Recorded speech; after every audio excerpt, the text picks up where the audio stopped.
大家好，我是田园。今天给大家分享一个葱香发面小饼做法。首先我们准备300克的普通面粉，先加入3克盐，再加入3克酵母粉，然后用筷子先把它们充分搅拌均匀。搅匀后，我们先少量多次的加入大约170克的清水，然后用筷子先把它们搅拌成这种面絮状，然后再加入30克提前切好的葱花，最后我们再下手把它揉成像这种偏软一些的光滑面团。面团揉好后，我们先把它擀成厚度约5毫米的圆形饼皮。擀好后，我们再用模具或者瓶盖按压成自己喜欢的形状。都做好后，我们再给它盖上保鲜膜，让它先醒发20分钟左右。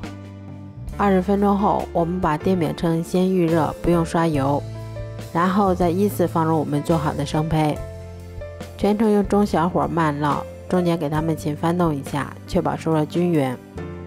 最后一直烙至两面金黄后就可以出锅啦。这样做出的葱香发面小饼吃起来像面包一样，非常的松软，咬上一口还有一股浓浓的葱花的香味。如果喜欢的话就试试吧。